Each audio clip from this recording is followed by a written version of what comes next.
So I'm going to explain two things. First is apostrophe, है ना?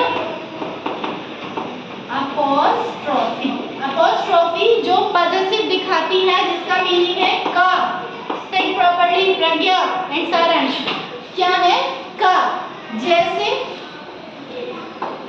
boy pencil, है ना? तो आपको क्या समझ में आ रहा है? लड़का पेंसिल, कुछ समझ में आ रहा है? नहीं आ रहा? So if I use apostrophe is comma and s. Boy's pencil यानी लड़के की पेंसिल, ठीक है?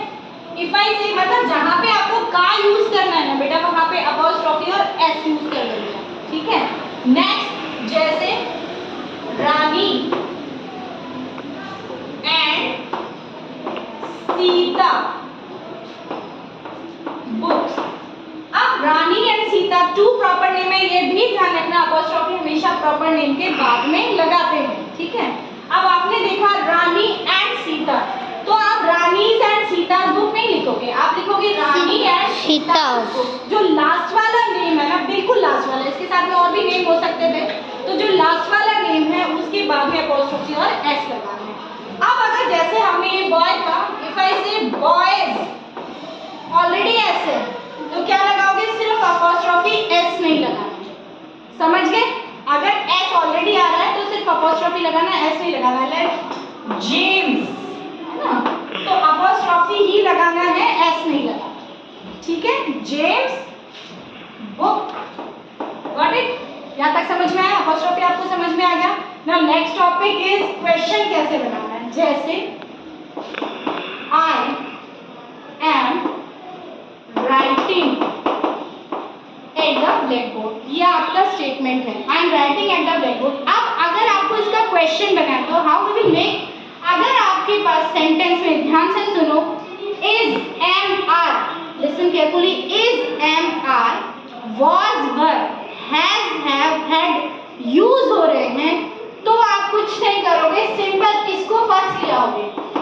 M I writing. अब ये ध्यान रखना कि दोबारा एम नहीं लगा देना, ठीक है? एम की जगह पे कुछ भी हो सकता है, इज हो सकता है, आर हो सकता है, वॉज हो सकता है, वर हो सकता है, हैज हैव हैड, कुछ भी हो सकता है. लेकिन अब इस एम का ए फर्स्ट लेटर कैपिटल हो जाए, ठीक है? बाकी सारे स्मॉल. लेकिन आई जब भी आता है, आई तो प्रॉपर नाउन है, सॉरी, आई तो हमेशा कैपिटल लेटर्स में आता है, तो एक आई और प्रॉपर नाउन ही कैपिटल लेटर्स होंगे, वरना बाद के सारे लेटर्स आपके स्मॉल हो जाएंगे. इसके भी मार्क्स आपके डिडक्ट होंगे. समझ गए? अगर आपने स्मॉल और कैपिटल में डिफरेंस कर दिया तो भी मार्क्स आपके कट हो जाएंगे. दूसरी चीज, आप सिंपल से राइटिंग है, ये मैंने लिखा था I am writing. If I right at the blackboard, तो अब आप यहाँ देख रहे हो कि इसमें कोई हेल्पिंग वर्ब मैंने यूज नहीं की है. हेल्पिंग वर्ब नहीं आ रही तो क्या करेंगे? तो आपके पास दो ही ऑप्शन है बेटा, तीन है, डू, डज और डिड.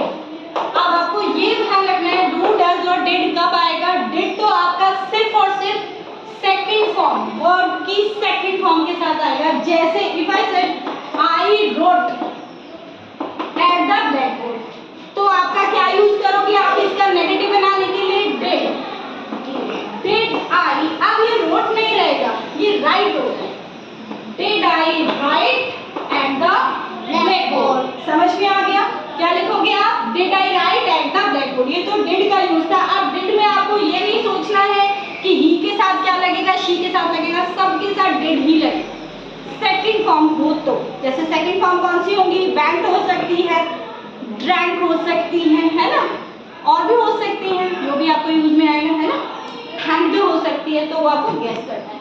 अब बात आती है डू और डज की. तो डू और डज कब लगेंगे? जैसे अंश होल्ड्स फोन. अंश ने क्या पकड़ा है?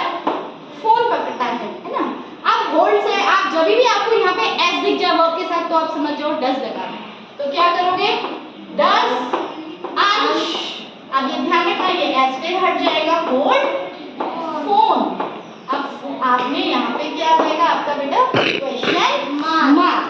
अब अंश की जगह पे अगर स्टूडेंट्स होता है ना, राइट, स्टूडेंट्स होता है या कोई भी प्लूरल होता है, स्टूडेंट्स होता है, तो आपको पता है प्लूरल के साथ में एस और एस लगता ही नहीं है, ठीक है?